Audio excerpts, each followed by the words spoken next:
ইয়া আইয়ুহাল্লাযীনা আমানু সাল্লু আলাইহি ওয়া সাল্লিমু তাসলিমা আল্লাহুম্মা সাল্লি আলা সাইয়্যিদিনা মাওলানা মুহাম্মাদ ওয়া আলা আলি সাইয়্যিদিনা মাওলানা মুহাম্মাদ আল্লাহুম্মা সাল্লি মোহাম্মতে মাওলানা মুহাম্মাদ ওয়া আলা আলি সাইয়্যিদিনা মাওলানা। এই দুনিয়ায় যাহা দেখো সবই তোমার আপনা, মরে গেলে সবাই হবে একদিন তোমার পরজনা। আল্লাহুম্মা সাল্লি আলা সাইয়্যিদিনা মাওলানা মুহাম্মাদ ওয়া আলা আলি সাইয়্যিদিনা মাওলানা। লা ইলাহা ইল্লাল্লাহ লা ইলাহা ইল্লাল্লাহ লা ইলাহা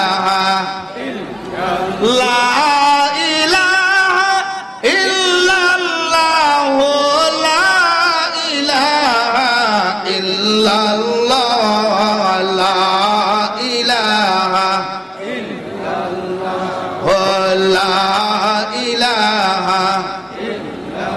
আমরার মনের বেদনা বুঝাইলে কেউ বুঝে না, শোনাইলে কেউ শুনে না রে, শোনাইলে কেউ শুনে না রে, শুনেন শাহে মদিনা। লা ইলাহা ইল্লাল্লাহ লা ইলাহা ইল্লাল্লাহ লা ইলাহা ইল্লাল্লাহ মুহাম্মাদুর রাসূলুল্লাহ সাল্লাল্লাহু তাআলা আলাইহি ওয়াসাল্লাম। উপস্থিত দিগম্বর বাজার হিলফুল ফজল সুন্নি যুব সংঘের উদ্যোগে 19তম বার্ষিক ঐতিহাসিক সুন্নি মহাসম্মেলনের সম্মানিত সভাপতি বিশিষ্ট সমাজসেবক ডাক্তার দেওয়ান মহিদুল ইসলাম চৌধুরী সাহেব রাজসুরত, সহসভাপতি হযরত মাওলানা আব্দুল আহাদ সাহেব, শিক্ষক দিগম্বর সিদ্দিকিয়া সুন্নিয়া দাখিল মাদ্রাসা।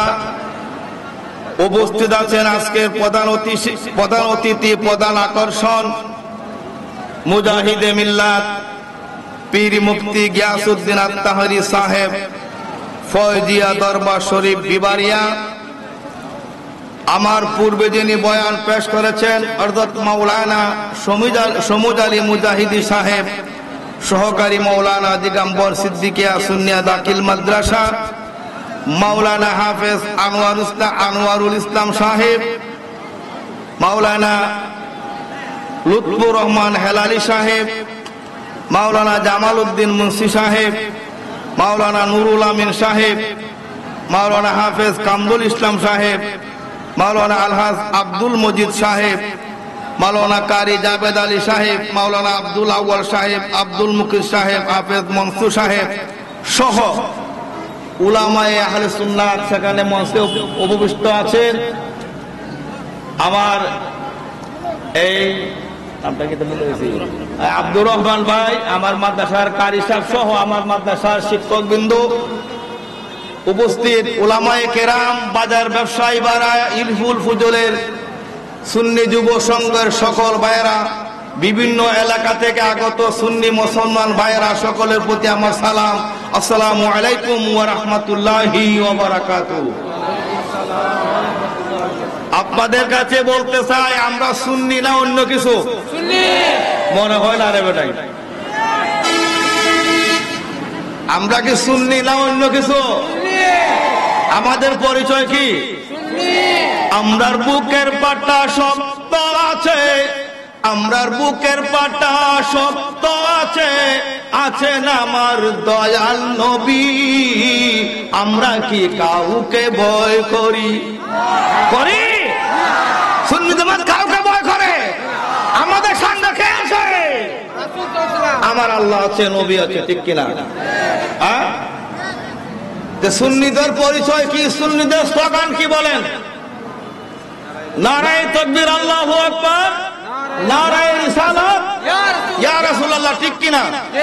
কিন্তু এই আল্লাহর জমিনের মধ্যে কুলাঙ্গার, এক ধরনের কুলাঙ্গার আছে, নারায়ে রিসালাতের স্লোগানকে পাল্টু স্লোগান বলে, ঠিক কিনা বলেন? আপনারা জানেন কিনা? জানেন তো, শুনছেন তো, যে কি বলে নারায়ে রিসালাত নাকি ফালতু স্লোগান। আমি এই সমস্ত ফালতুদেরকে বলবো, তোর জন্মটাও ফালতু, ঠিক কিনা বলে সুন্নি ভাইরা? তোর জন্ম ফালতু, আমাদের জন্ম ফালতু নয়। যারা নারায়ে রিসালাতের স্লোগানকে ফালতু স্লোগান বলে, তাদের জন্মের ঠিক নাই। এটা কি আমার মুখের কথা না কোরআন হাদিসের কথা বলতেছি? আপনারা তো জানেন, প্রথম খলিফা, ইসলামের প্রথম খলিফাকে হযরত সিদ্দিকে আকবর রাদিয়াল্লাহু তাআলা আনহু, আবু বকর রাদিয়াল্লাহু তাআলা আনহু যখন খেলাফতের আসনে আসীন হলেন, এই বাচ্চা, এই শব্দ নাই, সরো সরো সরো সরো দিন। আবু বকর রাদিয়াল্লাহু তাআলা আনহু যখন খেলাফতের আসনে আসীন হলেন, আবু বকর রাদিয়াল্লাহু তাআলা আনহু ছিলেন নরম মেজাজের, কোমলমতি একজন সাহাবী। উমর আলীর মতো ছিলেন না। আবু বকর রাদিয়াল্লাহু তাআলা আনহু যখন খেলাফতের আসনে আসীন হলেন, মুসাইলামাতুল কাজ্জাব এই সুযোগে বলল, পাইছি সুযোগ রে। আবু বকর তো নরম মেজাজের একজন সাহাবী, আমি এই মুহূর্তে নবুয়তের দাবি যদি আমি করি, মনে হয় আমি টিকে যাইব।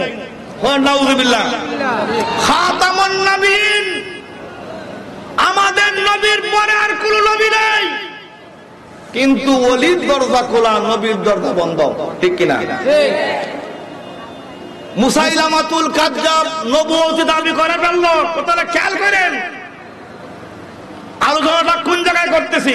বর্তমান প্রেক্ষাপটে আলোচনার দরকার, নতুবা ঈমান টিকানো যাবে না। মুসাইলামাতুল কাজ্জাব নবুয়তি দাবি করলো। আবু বকর রাদিয়াল্লাহু তাআলা আনহু দেখলেন, যদিও আমি নরম মেজাজের একজন সাহাবী, আমি আজকে খেলাফতের আসনে আসীন হলাম, আমার নরম মেজাজকে, কোমল মেজাজকে দুর্বলতা মনে করে মুসাইলামাতুল কাজ্জাব যখন নবুয়ত দাবি করলো, আমার নবীর উপর আঘাত আনলো, আমার কোমলমতি আর আমি থাকবো না, আমি আর কোমলমতি থাকবো না। আমার নবীর শানের উপর আঘাত দিয়েছে, খাতামুন নবীর উপর আঘাত এনেছে। এই মুহূর্তের মধ্যে মুসাইলামাতুল কাজ্জাবের বিরুদ্ধে আবু বকর রাদিয়াল্লাহু তাআলা আনহু যুদ্ধ ঘোষণা করলেন। উনি কার নরম থাকছেন? উনি নরম থাকেন নাই, উনার ইমানের তাগিদায় নবীর শানের উপর যখন আঘাত আসছে, উনি আর ঘরে বসেন নাই, উনি মুসাইলামাতুল কাজ্জাবের বিরুদ্ধে যুদ্ধের ঘোষণা করলেন। যুদ্ধের মধ্যে যাওয়ার সময় মুসলমান সৈন্য বাহিনীদেরকে বলে দিলেন, এই মুসলমান সৈন্য বাহিনী, আজকের যুদ্ধ আল্লাহর শান নিয়ে নয়, আজকের অস্তিত্বের উপর যুদ্ধ, আমার নবীর অস্তিত্বের উপর মুসাইলামাতুল কাজ্জাব আঘাত এনেছে। তাই আজকে তোমাদের স্লোগান হবে নারায়ে রিসালাত ইয়া রাসূলুল্লাহ, বলেন নারায়ে রিসালাত ইয়া রাসূলুল্লাহ। মুসলমান সৈনিকদেরকে বলে দিলেন আজকে তোমাদের স্লোগান আল্লাহু আকবার স্লোগান নয়। যারা আল্লাহু আকবার স্লোগান দিবে তাদেরকে তোমরা হত্যা করবে, আর যারা নারায়ে রিসালাত ইয়া রাসূলুল্লাহ স্লোগান দিবে তাদেরকে তোমরা হেফাজত করবে। আর তোমাদের এই ইয়ামামার যুদ্ধের স্লোগান থাকবে নারায়ে রিসালাত, নারায়ে রিসালাত, নারায়ে রিসালাত। ঠিক কিনা বলে? ওই ইয়ামামার যুদ্ধের ময়দানে মুসলমান সৈনিকেরা, ইয়ামামার যুদ্ধের প্রত্যেকটা মুসলমান সৈনিকের মুখের মধ্যে আওয়াজ ছিল নারায়ে রিসালাত ইয়া রাসূলুল্লাহ। এখন আমি আপনাদেরকে বলতে চাই, যারা নারায়ে রিসালাতকে ফালতু স্লোগান বলে তারার অভিজ্ঞতা বেশি, আমল বেশি, ইলম বেশি না সত্যের মাপকাঠি যেই সাহাবী দুনিয়ার মধ্যে জান্নাতের সার্টিফিকেট প্রাপ্ত হয়েছেন ওই সাহাবী আবু বকর রাদিয়াল্লাহু তাআলা আনহুর ইলম বেশি, আবু বকর সিদ্দিক রাদিয়াল্লাহু তাআলা আনহুর ইলম বেশি, আবু বকর রাদিয়াল্লাহু তাআলা আনহুর নবীর প্রতি মহব্বত বেশি।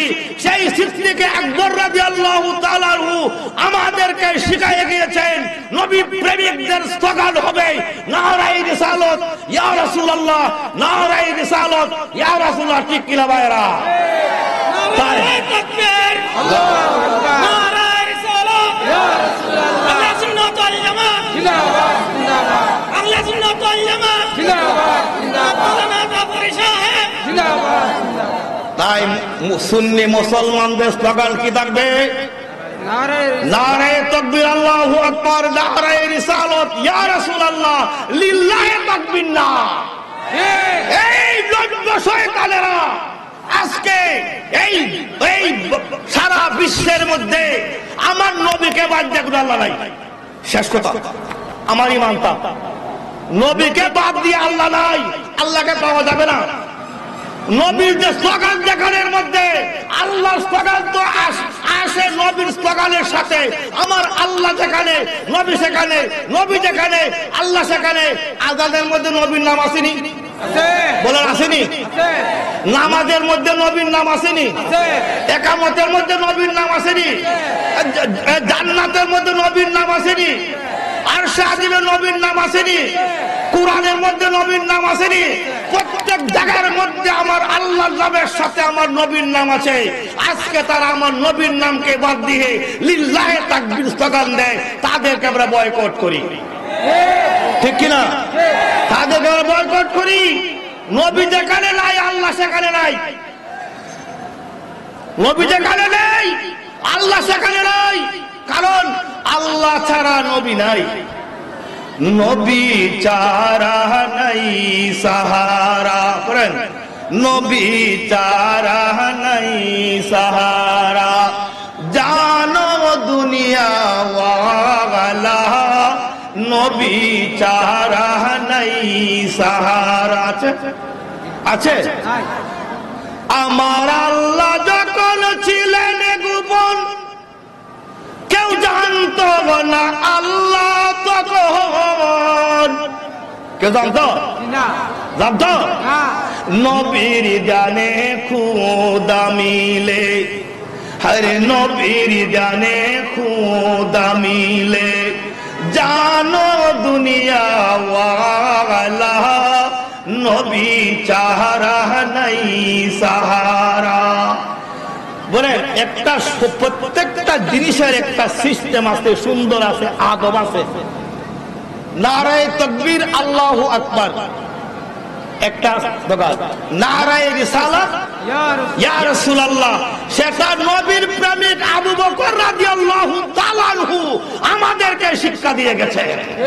আজকে তুমি কে নারায়ে রিসালাতকে ফালতু স্লোগান বলতে আর লিল্লাহি তাকবীর বলতে নবীর তাকবীর বাদতে? কে? ওই আবু বকর রাদিয়াল্লাহু তাআলা আনহু একদিনের নেকি একদিনের নেকি যদি বিশ্বের সকল উম্মতে মুহাম্মাদীর এক পাল্লার মধ্যে দেওয়া হয়, আর আবু বকর রাদিয়াল্লাহু তাআলা আনহুর এক রাতের নেকি এক পাল্লার মধ্যে দেওয়া হয়, আবু বকর রাদিয়াল্লাহু তাআলা আনহুর নেকির পাল্লা ভারী হয়ে যাবে। সুবহানাল্লাহ। কয় দিনের নেকি? কয় দিনের? একদিনের মতো এক রাত্রি, এক রাত্রি।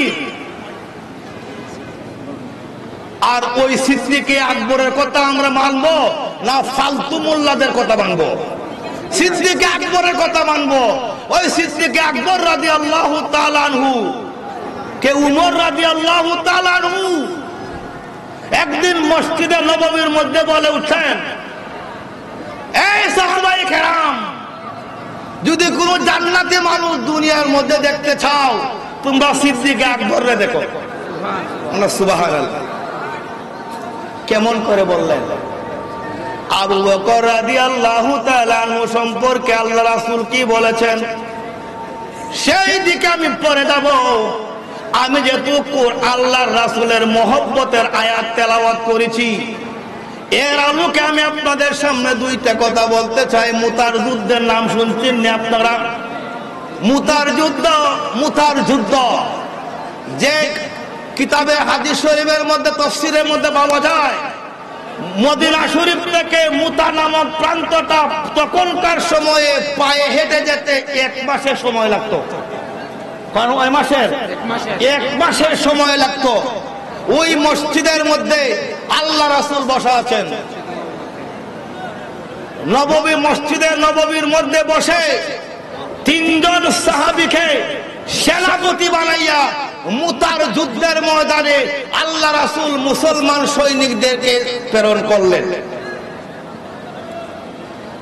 একজন না দুইজন, 3 জনকে সেনাপতি নিয়োগ করলেন। প্রথম সেনাপতি আল্লাহ রাসূলের পালক পুত্র যায়েদ ইবনে হারেসা। বললেন, হে যায়েদ ইবনে হারেসা, তোমাকে আমি সেনাপতি নিয়োগ করে দিলাম। তুমি যখন যুদ্ধের ময়দানে, মুতার যুদ্ধের ময়দানে শাহাদাত বরণ করবে, তোমার পরে সেনাপতির দায়িত্ব নেবে জাফর ইবনে আবু তালেব।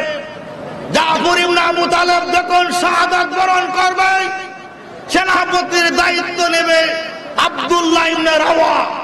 আব্দুল্লাহ ইবনে রাওয়া যখন শাহাদাত বরণ করবে, তোমরা উপস্থিত মুসলমান সৈন্যরা যাকে মনে করো তাকে তোমার সেনাপতি বানিয়ে যুদ্ধ করবে। ভাইরা গভীর মনোযোগ, একটা কথা বলতে চাই, নবীর প্রতি সাহাবায়ে কেরাম কি অটল মহব্বত ছিল। যায়েদ ইবনে হারেসা, জাফর ইবনে আবু তালেব, আব্দুল্লাহ ইবনে রাওয়া, 3 জন সেনাপতিকে আল্লাহ রাসূল নিয়োগ দিয়ে 3 জনকে শাহাদাতের বার্তা শোনাই দিলেন। 3 জনকে শাহাদাতের বার্তা শোনাই দিলেন।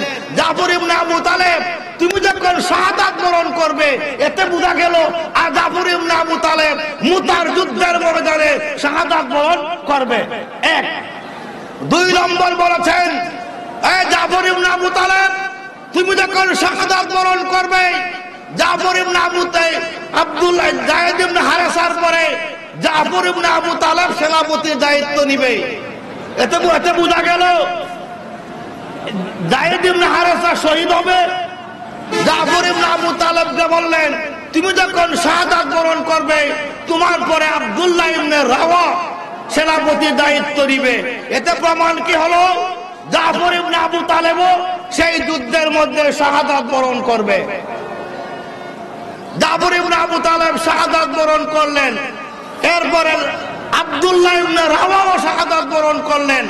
আল্লাহ রাসূল সাল্লাল্লাহু আলাইহি সাল্লাম মসজিদে নববীর মধ্যে বসে বসে একবার বললেন, 3 বার বললেন, ইন্না লিল্লাহি ওয়া ইন্না ইলাইহি রাজিউন, ইন্না লিল্লাহি ওয়া ইন্না ইলাইহি রাজিউন, ইন্না লিল্লাহি ওয়া ইন্না ইলাইহি রাজিউন। একবার বললেন ওয়া আলাইকুম সালাম। আল্লাহ সুবহানাল্লাহ, সুবহানাল্লাহ। আমি কি বলছিলাম? মুতার নামক প্রান্তটা মদিনা শরীফ থেকে তখনকার সময়ে পায়ে হেঁটে যেতে 1 মাস সময় লাগতো। মসজিদে নববীর মধ্যে আল্লাহ রাসূল বসা মুতার যুদ্ধের ময়দানে সাহাবায়ে কেরাম শাহাদাত বরণ করতেছে, আর আমার রাসূল মসজিদে নববী থেকে দেখে দেখে বলতেছেন ইন্না লিল্লাহি ওয়া ইন্না ইলাইহি রাজিউন, ইন্না লিল্লাহি ওয়া ইন্না ইলাইহি রাজিউন। সাহাবায়ে কেরাম প্রশ্ন করলেন, ইয়া রাসূলুল্লাহ, আপনি তো মসজিদের নববীর মধ্যে বসা, আমাদের উপস্থিত সাহাবায়ে কেরামের মধ্যে তো কেউ ইন্তেকাল করে নাই, আপনি কার ইন্তেকালের সংবাদ পেয়ে, আপনি কার ইন্তেকাল দেখে আপনি ইন্না লিল্লাহি ওয়া ইন্না ইলাইহি রাজিউন পড়লেন? আমার রাসূল ডাক দিয়ে বললেন, সাহাবায়ে কেরাম, আইয়ুকুম মিসলি, আইয়ুকুম মিসলি, আইয়ুকুম মিসলি, তিনবার বললেন। এই সাহাবায়ে কেরাম, তোমরা কি আমার মতো, আমি কি তোমরার মতো? ইন্নী আসমাউ মা লা তাসমাউন ওয়া ইন্নী আরা মা লা তারাউনা। এই সাহাবায়ে কেরাম, আমি যাহা দেখি তা তোমরা দেখো না, আমি যাহা শুনি তা তোমরা শুনো না। সেই রাসূল কি আমাদের মতো? রাসূল কি আমাদের মতো? হ্যাঁ, রাসূল যাহা দেখে আমরা কি তা দেখি? রাসূল যাহা শুনে আমরা কি তা শুনি? আমরা শুনি না। আল্লাহ রাসূল বললেন, এ সাহাবায়ে কেরাম, আমি মুতার যুদ্ধের ময়দানে যখন আমার তিনজন সেনাপতি নিয়োগ করে দিয়েছিলাম, তিনজন সেনাপতি মুতার যুদ্ধের ময়দানে শাহাদাত বরণ করেছে, আমি মসজিদে নববীর মধ্যে বসে বসে আমি দেখছি। সুবহানাল্লাহ।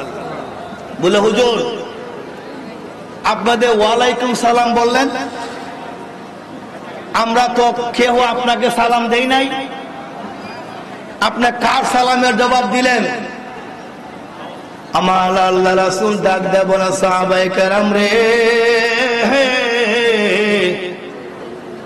আমি যখন তিনজন সেনাপতি মুতার যুদ্ধের ময়দানে নিয়োগ করে দিয়েছিলাম, প্রথম সেনাপতি যায়েদ ইবনে হারেসা শাহাদাত বরণ করেছে, দ্বিতীয় সেনাপতি জাফর ইবনে আবু তালেব আমি নবীর দ্বীনকে প্রতিষ্ঠিত করার জন্য, সে যখন জাফর ইবনে আবু তালেব সেনাবাহিনীর দায়িত্ব নিল, সেনাপতির দায়িত্ব নিল, বীর বিক্রমের সাথে যখন কাফেরদের সাথে যুদ্ধ করতে লাগলো, কাফেররা প্রথমে তার ডান হাতটা কেটে নেয়, ডান হাতটা কেটে নেওয়ার পর বাম হাত দিয়ে জাফর ইবনে আবু তালেব যুদ্ধের পতাকা ধরে, বাম হাতটা যখন কেটে নিয়ে যায়, জাফর ইবনে আবু তালেব বুকের মধ্যে ঠেস লাগাইয়া যুদ্ধের পতাকাটা দাঁত দিয়ে কামড় দিয়ে ধরলো। সুবহানাল্লাহ। কারণ সে যুদ্ধের মধ্যে যদি মুসলমান মুসলিম সৈন্যবাহিনী পতাকা না উড়ায়, তাহলে মুসলিম সৈন্যরা কি হয়ে যাবে? দুর্বল হয়ে যাবে, মনে করবে যে আমাদের সেনাপতি শাহাদাত বরণ করেছে। সুবহানাল্লাহ। জাফর ইবনে আবু তালেব যুদ্ধের ময়দানে এইভাবে পতাকা দাগ দিয়ে কামড় দিয়ে উড়াইতেছে, এমত অবস্থায় কাফেররা তার বুকের মধ্যে এমন ভাবে তীর নিক্ষেপ করলো, হাদিস শরীফের মধ্যে পাওয়া যায় তার বুকের মধ্যে 72টা তীর মারলো। কটা? আমরা বুঝলাম সালুন ছিলেন, সালুন, এই ধরনের সালুনের মতো তার বুকটা হয়ে গেল। সুবহানাল্লাহ। জাফর ইবনে আবু তালেব শাহাদাত বরণ করে নিলেন। আমার আল্লাহ ডাক দেয়া বলেন, জিব্রাইল রে, জিব্রাইল, আমার জাফর ইবনে আবু তালেবের শাহাদাতটা আমার কাছে এত প্রিয় লেগেছে, আমার নবীর মহব্বতে সে জান দিয়েছে। পরে জিব্রাইল, তুমি আর দেরি করো না, জাফর ইবনে আবু তালেবের জন্য মুতার যুদ্ধের ময়দানে উপস্থিত হয়ে যাও, বেহেশত থেকে তুমি 2টা নূরের হাত নিয়ে যাও। কই থেকে? বেহেশত থেকে নূরের 2টা হাত জিব্রাইলকে বললেন, তুমি মুতার যুদ্ধের ময়দানে নিয়ে জাফর ইবনে আবু তালেবের বডির মধ্যে ফিট করে দাও। জাফর ইবনে আবু তালেব আল্লাহ রাব্বুল আলামিনের হুকুমে জিবরাইল আমিন আবু তালেবের আবু জাফর ইবনে আবু তালেবের দুইটা নূরের হাত লাগাইয়া দিলেন। লাগাইয়া জিবরাইল বললেন, জিবরাইল আবু, ওরে জাফর ইবনে আবু তালেব, আল্লাহ বলছে তোমাকে বেহেশতের দুইটা নূরের হাত লাগাইয়া আমি জিবরাইলের 600 নূরের পাকার মধ্যে আরোহণ করাইয়া সাওয়ার করাইয়া আমি তোমাকে জান্নাতে নিয়ে যাইতে। না সুবহানাল্লাহ। ওই মুহূর্তের মধ্যে আমার রাসূলকে জাফর ইবনে আবু তালেব বলে নাই। জাফর ইবনে আবু তালেব মুতার যুদ্ধের ময়দানে থেকে আল্লাহর রাসূলকে সালাম দিছে, রাসূল গো, আপনার প্রেমে প্রেমিক হইয়া যুদ্ধের ময়দানে দুইটা হাত গেল। আপনার প্রেমে মহব্বতে আমার আল্লাহ রাব্বুল আলামিন নূরের দুইটা হাত লাগাই দিলেন। দুইটা হাত লাগানোর পর যখন জিবরাইলের পিঠের মধ্যে আরোহণ করিয়া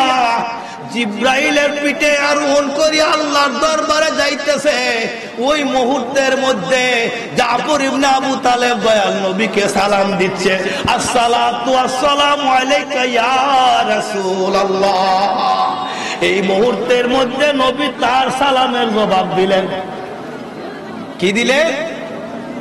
বললেন ওয়ালাইকুম সালাম, ওয়ালাইকুম সালাম।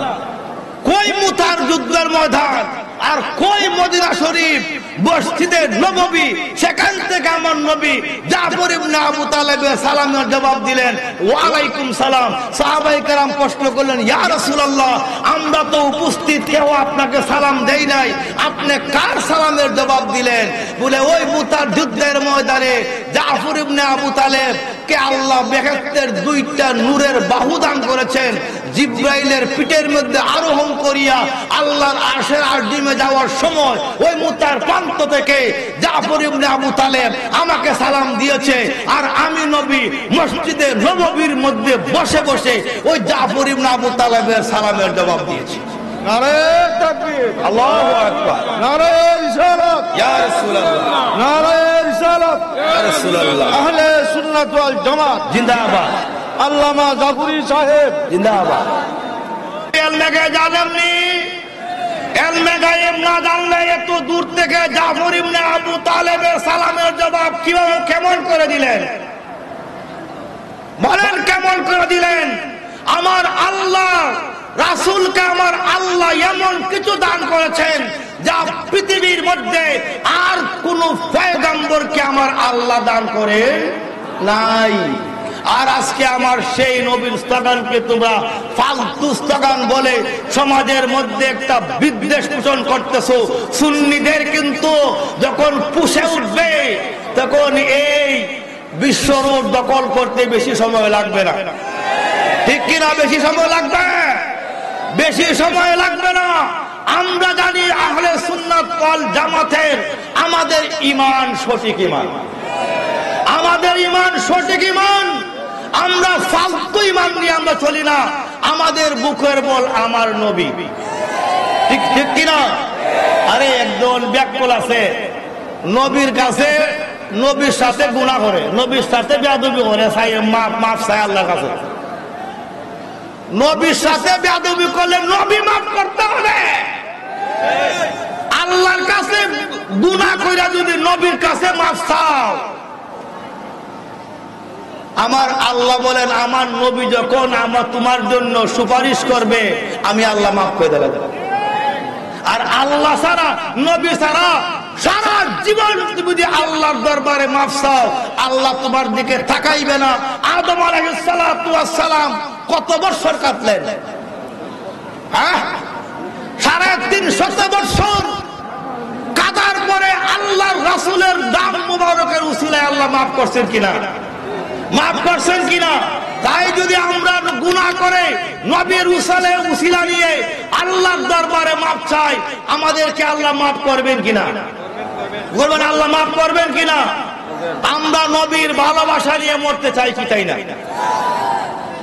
একদল হয় আমরা এরা খালি নবী নবী করে, হ্যাঁ, তো নবী হচ্ছে আমার মূল, নবী ছাড়া তো আল্লাহ নাই। কুল ইন কুনতুম তুহিব্বুনাল্লাহ ফাত্তাবিউনি ইউহিব্বুকুমুল্লাহ। আমার আল্লাহই তো বলতেছে, কুল রাসূল আপনি বলে দিন, যদি আমি আল্লাহকে আল্লাহ হিসাবে পাইতে চাই, সৃষ্টিকর্তা হিসাবে পাইতে চাই, রিজিক দাতা, মউত দাতা, হায়াত দাতা, সবকিছুর মূলে আমি আল্লাহকে পাইতে চাই, ফাত্তাবিউনি, ও রাসূল তারা যেন আপনার অনুসরণ অনুকরণ করে। আমরা আল্লাহর অনুসরণের সাথে সাথে নবীর অনুসরণ করব কিনা, নবীর কাছে পাওয়া যায় না গেলে।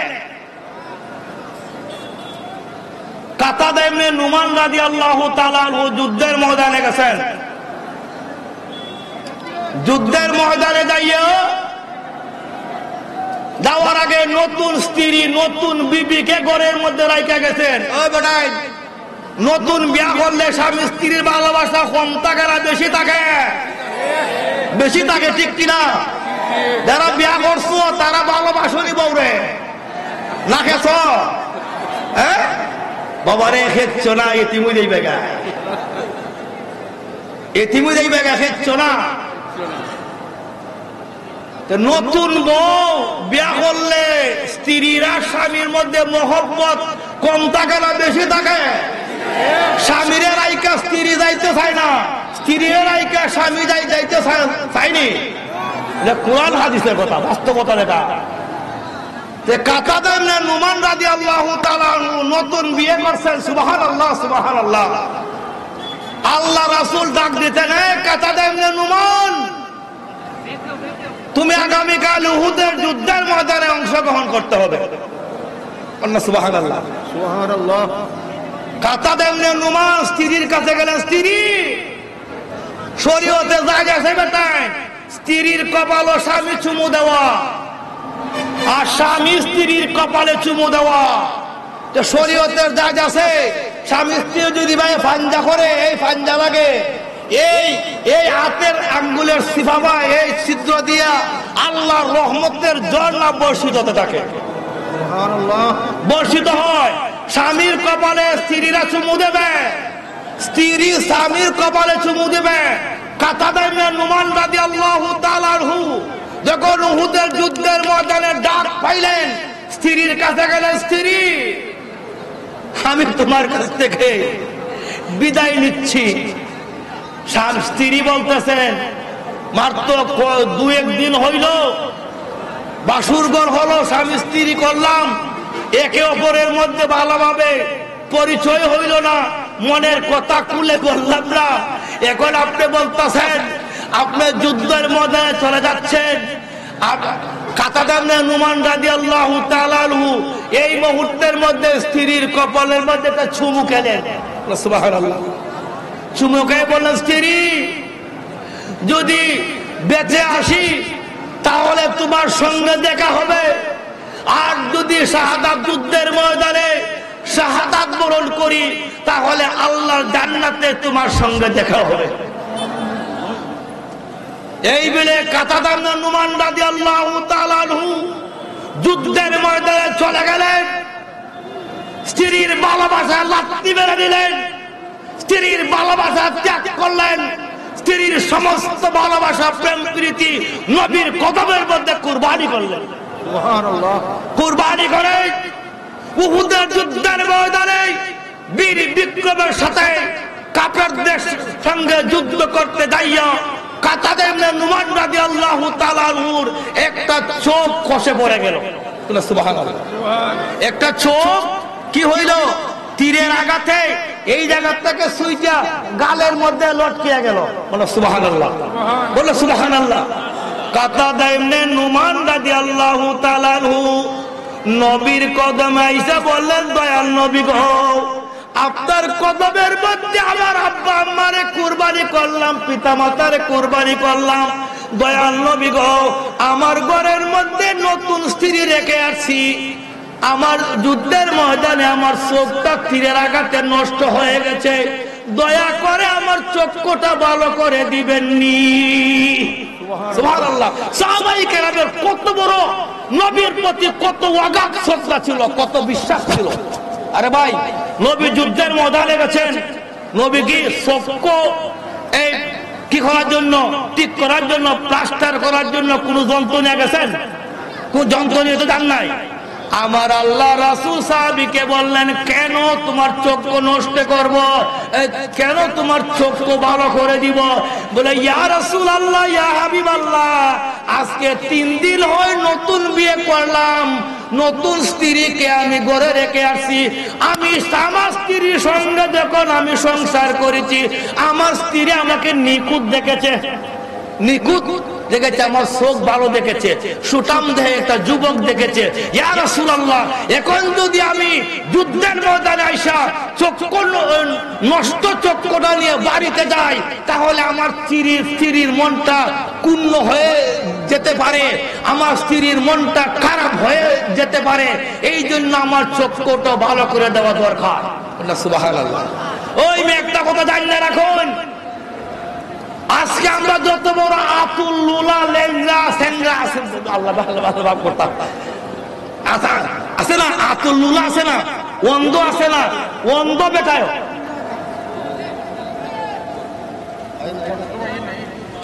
অন্ধ বেটায় কি চায়?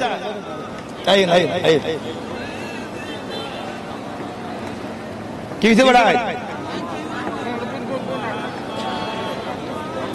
লা ইলাহা ইল্লাল্লাহ, ও লা ইলাহা, আল্লাহ ঠিক করো।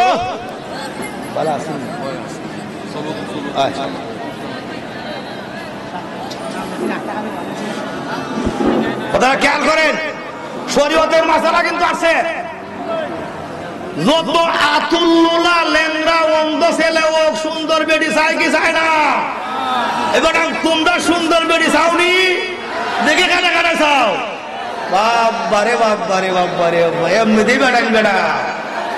এখন মানলাম তোমরা সুন্দর বেটি চাও, একটা বেটি অত সুন্দর বেটা চাইনি, খালি সুন্দর বেটা ওইলই বলি, শিক্ষিত দরকার আসেনি, কর্মী হওয়া দরকার আসেনি, ব্যবসায়ী হওয়া দরকার আসেনি, নামাজি হওয়া দরকার আসেনি, দাড়ি রাখা দরকার আসেনি। এইগুলা একটা মেয়ে কোথায়? একটা ছেলে যখন একটা সুন্দর, একটা অন্ধ ছেলে যখন যত আতুল্লুলাই হোক না কেন, হয় না আমার বউ সুন্দর হইব, ঠিক কিনা বাবারা? শরীয়তের কথা। একটা অন্ধ ছেলে যখন একটা সুন্দর মেয়ে চায়, একটা মেয়ে হচ্ছে একটা সুতাম দেহের ছেলে চায়, ঠিক কিনা? একটাই নামাজ করলে হইতো না। বর্তমান সমাজের মধ্যে দেখি এক ধরনের হুজুররা খালি মা বাবার প্রতি কর্তব্য সন্তানের, আর সন্তানের প্রতি মা বাবার কর্তব্য নয়, আছে না? সন্তানের কর্তব্য, মা বাবার প্রতি কর্তব্য হচ্ছে, তোমার যখন সন্তানটা হবে, যেদিন সন্তানটা হবে, ওই সন্তানটা হওয়ার পরে তোমার দায়িত্ব হচ্ছে আল্লাহু আকবার, আল্লাহু আকবার বলে 2 কানের মধ্যে আযান দেওয়া। আমরা কয়জন বাপ জানি? আমরা কয়জন বাপ জানি ছেলের মেয়ে কানের মধ্যে আযান দেওয়া? ওই মসজিদের মুয়াজ্জিন সাহেব কই, হুজুর আমার মেয়ে হইছে, আইয়া আযান দেন, হুজুরে কই আযান দেন, উঠানের মধ্যে দাঁড়াইয়া, বাড়ির মধ্যে দাঁড়াইয়া, নাও নাও নাও আযান দিবেন সন্তানের কানের মধ্যে। দেন না আপনারা?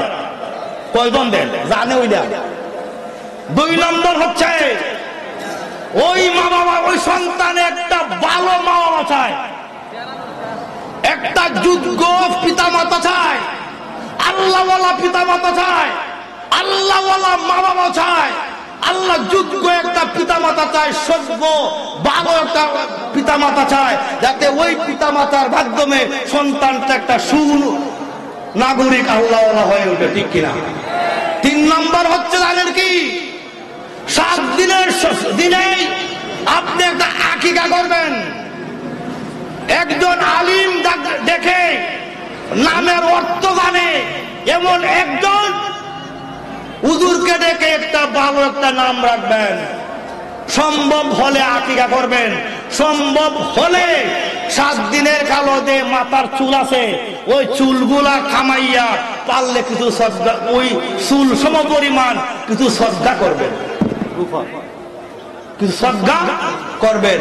কিন্তু নাম রাখবেন সেন্টি, আছে না, নাম রাখবে ফ্যান্সি, নাম রাখবে লন্ঠু, নাম রাখবে বল্টু, তোর খবরে থাকবো সল্টু, ঠিক কিনা?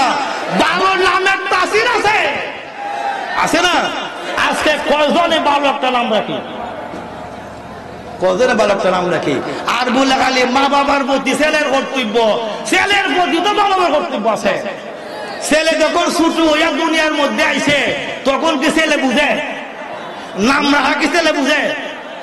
নাম রাখা তখন মা বাবা কি করতো? সুন্দর একটা নাম রাখতো। যাক, সেদিকে যাচ্ছিলাম, আমি কি বলছিলাম? কাতাদা ইবনে নুমান রাদিয়াল্লাহু তাআলা আনহু বলল, ইয়া রাসূলুল্লাহ, আমার চক্ষুটা ভালো করে দিন, আমার ঘরের মধ্যে নতুন স্ত্রী রেখে আসছি, ওই স্ত্রী যদি আজকে আমার নষ্ট চক্ষুটা নিয়ে বাড়িতে যায়, আমার স্ত্রীর মনটা ক্ষুণ্ণ হয়ে যাবে, আপনার প্রতি মনোভাব খারাপ হতে পারে, ইয়া রাসূলুল্লাহ দয়া করে আমার চক্ষুটা ভালো করে দিন। আমার রাসূল ডাক দিয়া বললেন, সাহাবী কাতাদা ইবনে নুমান, তুমি চক্ষু চাও না জান্নাত চাও? সুবহানাল্লাহ, সুবহানাল্লাহ। তুমি চক্ষু চাও না জান্নাত চাও? আমার নবীর সাহাবী ডাক দিয়ে বলেন, ইয়া রাসূলুল্লাহ, ইয়া হাবিবাল্লাহ, আমার চক্ষু চাই, জান্নাত আমি চাই। হ্যাঁ, তুমি চক্ষু চাও আবার জান্নাত চাও, কি হতে পারে? জান্নাত দেওয়ার মালিক তো আমি না, আর তোমার চক্ষু ভালো করে দেওয়ার মতো তো আমি কোনো কিছু নিয়ে আসি না। বলে, ইয়া রাসূলুল্লাহ, ইয়া হাবিবাল্লাহ, আপনি ইচ্ছা করলে পারেন। বলে, আমি কেমনে পারবো? তুমি তো আমার কাছে জান্নাত চাইলাই, আবার চক্ষু ভালো চাইলাই। বলে, ইয়া রাসূলুল্লাহ, তুমি কেমন করে আমার কাছে দুইটা চাইলাই? আমার রাসূলের কাছে ডাক দিয়ে বলে, সাহাবী, ওগো দয়াল নবীজি, যাহার কাছে আছে তার কাছে চাইতে আমি কম চাইবো কেন? না, সুবহানাল্লাহ। যাহার কাছে আছে তাহার কাছে আমি চাইতে কম চাইবে কেন? দেখতো সব কোটিপতি মানুষ, আরো বেশি বেশি বলতে হতো, আল্লাহ অনেক কিছু দিছে, তার কাছে যদি চাইতে কম চাওয়া যায় বলিব না, বলিব না। এবার আমরা এমপি সাহেব, মন্ত্রী সাহেব যদি কম চাই, আমার 5,000 টাকা দিন, এর ব্যাগ তোলা আছে, আছে। আমার কাতাদা ইবনে নুমান সাহাবী ডাক দিয়ে বলেন, নবী গো, যাহার কাছে আছে তাহার কাছে আমি চাইতে কম চাইবো কেন? ইয়া রাসূলুল্লাহ, আপনি চক্ষু ভালো করে দিতে পারবেন এবং আমাকে জান্নাত দান করতে পারবেন। সুবহানাল্লাহ। আমার রাসূলের কথায়, আমার সাহাবীর কথায় রাসূল খুশি হইয়া গেলেন। খুশি হয়ে বলেন, এ সাহাবী, আমার কাছে আয়, আমার কাছে আয় বেটা। আইয়া আমার রাসূল বুকের মধ্যে জড়াইয়া জবান মুবারক থেকে সামান্য লালা মুবারক, তুতু মুবারক লইয়া চৌকের মধ্যে লাগাইয়া বুখারী শরীফের হাদিস কিতাবুল মাগাজির, আল্লাহুম্মা উকসুহু জামালান, আল্লাহুম্মা উকসুহু জামালান, আল্লাহুম্মা উকসুহু জামালান, এই দোয়াটা যখন 3 বার পরে সাহাবীর চক্ষুটার এই জায়গা থেকে নিয়ে এইভাবে লাগাইয়া 3 বার 3টা দোয়া পড়লেন, আর বললেন, এই চক্ষু তুমি আগের চেয়ে উত্তম অবস্থায় কাতাদা ইবনে নুমানের বডির মধ্যে ফিট হইয়া যাও। এই চক্ষু আগের মতো না, আগের মতো হইলে মানি না। সুবহানাল্লাহ। আগের মতো হইলে মানি না। কিভাবে মানো? বলে, আগের চেয়ে উত্তম অবস্থায় ফিট হতে হবে। আগের চেয়ে উত্তম অবস্থায় ফিট হইয়া গেল। কাতাদা ইবনে নুমান নবীজির সাহাবী ডাক দেয়া বলে, বিশ্ববাসী মুসলমান, আমি আগে যতটুকু দেখতাম, আচ্ছা আমরা স্টেজের মধ্যে বসা, এই আমাদের নিচে একটা পিপিলি কাটে, সভাপতি আমরা কি দেখবো? মাল্লা আমরা কি দেখবো? আমরা কি কেউ এখন, জি, আমরা কি কেউ দেখবো বলেন তো? পিপিলি কাটা আমরা কেউ দেখবেন? এদিকে আসতে আসতে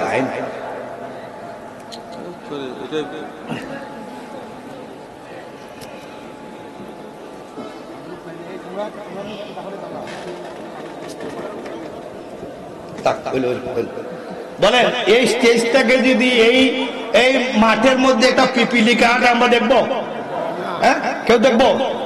কিন্তু নবীর সাহাবী কাতাদাইনে নুমান ডাক দিয়ে বলেন, বিশ্ববাসী নবীর প্রেমিক মুসলমানরা, তোমাদেরকে খোদার কসম বলে বলতে চাই, আমার রাসূলের তুতু মুবারক আমার চৌকের মধ্যে লাগার পর আমার দৃষ্টিসীমা যতক্ষণ পর্যন্ত যায়, ওই দৃষ্টিসীমার শেষ প্রান্ত দিয়ে যদি একটা পিপিলিকা পর্যন্ত হাঁটিয়া যায়, আমি কাতাদাইনে নুমান দেখতে পাইতেছি। সুবহানাল্লাহ। সাধারণ কথা, নবীর তুতু মুবারকের দাম আছে কিনা? দাম আছে কিনা? নবী তার চক্ষু ভালো করে দিলেন, শুধু ভালো করলেন না, দৃষ্টি শক্তি আরো বাড়িয়ে দিলেন। এখন বলতেছেন, এরে সাহাবী, তুমি যে বললা তুমি জান্নাত চাও, তুমি কেমন করে আমার কাছে জান্নাত চাইলা? আমার নবীর সাহাবী ডাক দিয়ে বলেন, নবী গো, লা ইউমিনু আহাদুকুম হাত্তা কুনা হাব্বা ইলাইহি মিন ওয়ালিদিহি ওয়া ওয়ালাদিহি ওয়ান নাসি আজমাইন। রাসূল, আপনি তো আপনার জবান মুবারক দিয়ে বলছেন, যতক্ষণ পর্যন্ত আমরা আমাদের পিতা মাতা, ছেলে মেয়ে, স্ত্রী পুত্র, দুনিয়ার সমস্ত মানুষের চেয়ে আপনি নবীকে মহব্বত না করব, ততক্ষণ পর্যন্ত মুমিন হওয়া যাবে না, প্রকৃত প্রেমিক হওয়া যাবে না। এই কথাটা আপনার বাণী নি, বলে আমার বাণী। এখন আপনি বলেন, আমার স্ত্রীর ভালোবাসা রেখে, নতুন স্ত্রীকে ঘরের মধ্যে রেখে, আমার স্ত্রীর ভালোবাসাকে কুরবানি দিয়ে আপনার কদমের মধ্যে আমার জীবন কুরবানি করে দিয়ে আমার সব করে শাহাদাত বরণ করলাম, এতে আপনি খুশি না বেজার? বলে আমি খুশি, আমি খুশি। বলে ইয়া রাসূলুল্লাহ, আপনি বলেন, আপনি যদি কার উপর খুশি থাকেন, আমার আল্লাহ বেজান না খুশি? বলে আমার আল্লাহও খুশি। এখন আপনি ডিক্লারেশন দেন, যে ব্যক্তির উপর আপনি খুদা নবী, আপনি স্বয়ং আপনি নবী আমার উপর খুশি, আর আপনি নবী যার উপর খুশি থাকেন, আমার আল্লাহ তো তার উপর খুশি। এখন আপনি ডিক্লারেশন দেন, আমি জাহান্নামী না জান্নাতি? সুবহানাল্লাহ। আপনি ডিক্লারেশন দেন। বলে সাহাবী, আর কি বলতে হয়? যদি কায়দা কইরা চাইতে পারে, কায়দা কইরা বলতে পারে, কায়দা কইরা চলতে পারে, কায়দা কইরা ব্যবসা করতে পারে, তার কি চলতে আর টেকা? তার কি চলতে আর টেকা? তার চলতে আর টেকা নাই। কারণ আমার নবীর মহব্বতে সাহাবায়ে কেরাম জীবনকে উজাড় করে দিয়েছে। আয়েশা সিদ্দিকা রাদিয়াল্লাহু তাআলা আনহা আর আল্লাহর নবী একদিন রাস্তা দিয়ে চন্দনী রাখতে, অবসর রাখতে কি করতেছেন? এবার চেরা বাবার হত্যা করে না, জীবনে হবে কি তোমার দিদার ইয়া রাসূলুল্লাহ, জীবনে হবে কি তোমার দিদার ইয়া রাসূলুল্লাহ। আমরা নবীজির দিদার চাই কি চাই না? হাত উঠায় বলি না, সাক্ষী থাকবে আমার দয়াল নবীজি। নারায়ে তাকবীর, নারায়ে রিসালাত, নারায়ে রিসালাত। একজন আশেকের রাসূলের কথা বলি। কোন এক প্রসঙ্গের মধ্যে নারায়ে রিসালাত কথা তাবলীগী সুন্নি নিয়ে আলোচনা উঠছে। একজন আশেকের রাসূল বলে উঠলেন, ইয়া রাসূলুল্লাহ, কথার প্রসঙ্গে। তখন কয়েকজন ধরে ফেললো, হ্যাঁ এটা আপনি শিরক করছেন, আপনি বেদাত করছেন। ওই আশেকের রাসূলের বক্তব্য ছিল, ইয়া রাসূলুল্লাহ বলে যদি আমি জাহান্নামের মধ্যে চলে যায় আমার কোনো আপত্তি নাই। সেটা হলো নবী প্রেমিকদের কথা। সিদ্দিকে আকবরের মেয়ে আয়েশা সিদ্দিকা রাদিয়াল্লাহু তাআলা আনহা, দয়াল নবীজির বিবি সন্দনী রাতে আয়েশা সিদ্দিকা রাদিয়াল্লাহু তাআলা আনহা আর আল্লাহ রাসূল সাল্লাল্লাহু আলাইহি সাল্লাম বাড়ির আঙ্গিনায় রাস্তা দিয়ে হাঁটতেছেন। সুবহানাল্লাহ। ওই না স্বামী স্ত্রী রাস্তা দিয়ে হাঁটা সব। স্বামী স্ত্রী একজন কিভাবে দুইরা শরীয়তে এলাও আছে পর্দা সহিত বাবা কেউ সব আছে। আর যে স্ত্রীর উপর খুশি হইয়া স্বামী বলবে আল্লাহ আমি আমার স্ত্রীর উপর খুশি, আমার আল্লাহ বলেন এই জিবরাইল এই জান্নাতের 8টা জান্নাতের সকল দারওয়ান যারা আছো সকলটি দরজা খুলে দাও। ওই স্ত্রী স্বামী বলছে তার উপর খুশি, তার উপর খুশি। আবু বকর আল্লাহ রাসূল সাল্লাল্লাহু আলাইহি ওয়াসাল্লাম আর আয়েশা সিদ্দিকা রাদিয়াল্লাহু তাআলা আনহা সন্দনী রাতে রাস্তা দিয়ে হাঁটতেছেন। সন্দনী রাতে আকাশের মধ্যে তারকা কম দেখা যায় না বেশি দেখা যায়? বেশি না? এইগুলা কি পৃথিবীর কেউ গণনা করে শেষ করতে পারবে? পারবে না। আয়েশা সিদ্দিকা রাদিয়াল্লাহু তাআলা আনহা আল্লাহর রাসূলের হাতের মধ্যে হাত ধরিয়া রাস্তা দিয়ে হাঁটতেছেন।